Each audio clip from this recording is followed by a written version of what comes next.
أدخله النار والعياذ بالله تعالى سوء خلقه. وإن الله تعالى يحب مكارم الأخلاق العالية، ويكره سفسافها، الأخلاق الدنيئة، الكلام غير الجيد، النظر غير الجيد، الفعال غير الجيد، الآداب غير الجيدة، الأخلاق غير الجيدة، الله يكرهها. وإذا كرهها كره من يحمل هذه الأخلاق، بينما رب العالمين يحب مكارم الأخلاق. وسيدنا محمد صلى الله عليه وسلم يقول: أقربكم مني مجلسا يوم القيامة أحاسنكم أخلاقا. كلما حسنت خلقك كلما اقتربت من سيدنا محمد صلى الله عليه وسلم، والعكس بالعكس. لذلك يا أيها الإخوة ويا أيتها الأخوات، ما حييت اجتهد أن تحسن أخلاقك، ما حييت. إذا رأيت في نفسك أنك سريع الغضب، هذه علة أخشى عليك منها أن تكون بعيدا عن الله عز وجل. ربما كانت صلاتك جيدة، وصومك جيدا، وصدقاتك جيدة، وحجك جيدا، ومعاملاتك المالية جيدة، بس عندك هذه المشكلة، سريع الغضب. لعلك بسرعة الغضب أن تبتعد عن الله عز وجل وعن سيدنا محمد صلى الله عليه وسلم مسافات ومسافات. لأن سريع الغضب لعله في لحظة غضبه وفي طيش غضبه أن يتكلم بكلمة يخرج بها من الدين.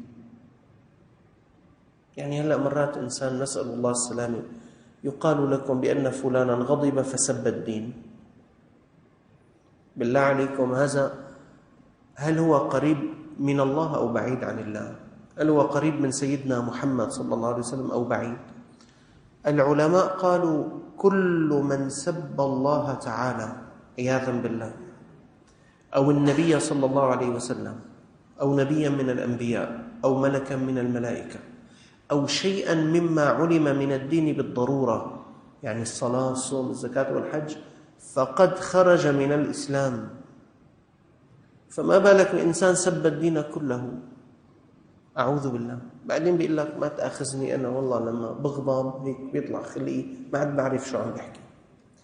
أنا أخشى عليك إذا كنت سريع الغضب، إذا كنت لا تتقن نطقك عند الغضب، أن تكون بعيدا عن الله وبعيدا عن سيدنا محمد صلى الله عليه وسلم بعد المشرق عن المغرب.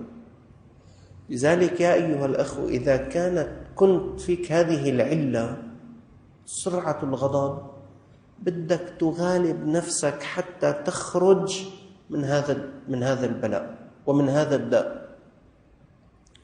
ربما كان رجل أخلاقه جيدة، عمله جيد، صدقاته جيدة، صلاته جيدة، بس عنده مشكلة بأن عينه ليست عفيفة، ينظر إلى المحرمات ويتابع النظر إلى المحرمات. وأنا أخشى عليه بهذا الداء وبهذه العلة، إن بقيت فيه وإن مات دون أن يشفى من هذه العلة، أن يكون شفاؤه في النار. بدك تغالب نفسك حتى تخرج من هذا الخلق الذميم، هتك أعراض الناس بعيونك. وأنا أخشى عليك من هذا النظر أن يتمادى بك إلى الكلام، ثم إلى السلام، ثم إلى اللقاء، ثم إلى الوقوع في الحرام. كل الحوادث مبداها من النظر. يعني هلأ نسأل الله السلام، الذي وقع في الفاحشة الكبرى في الزنا، ما البداية؟ النظر. كل الحوادث مبداها من النظر. إذا كان في أخت امرأة تطلق أو تترك العنان لعينيها لتنظر إلى المحرمات بالتلفاز أو بأقنية الفضاء أو بالإنترنت وتتابع هذا الأمر، نحن نخشى عليها.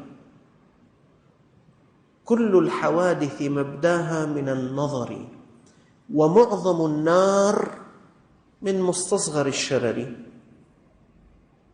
وكم من نظرة فعلت في قلب ناظرها فعل السهام بلا قوس ولا وتر. يسر ناظره ما ضر خاطره، لا مرحبا بسرور عاد بالضرر. فإذا كان فيك خلق رديء، أنا أدعوك اليوم والآن إلى أن تجاهد نفسك للخروج من هذا الخلق قبل أن تموت وهذا الخلق عالق فيك، فأخشى عليك أن تحاسب عليه في الآخرة.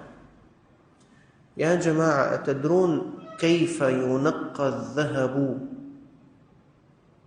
من الشوائب؟ يحرقونه بالنار.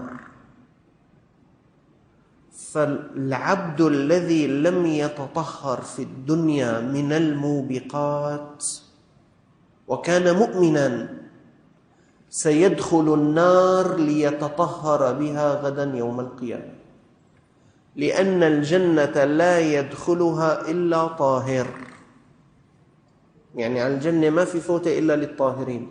فإذا لم تطهر نفسك في الدنيا، نحن نخشى أن يكون الطهور في نار جهنم عياذا بالله تعالى. فيا جماعة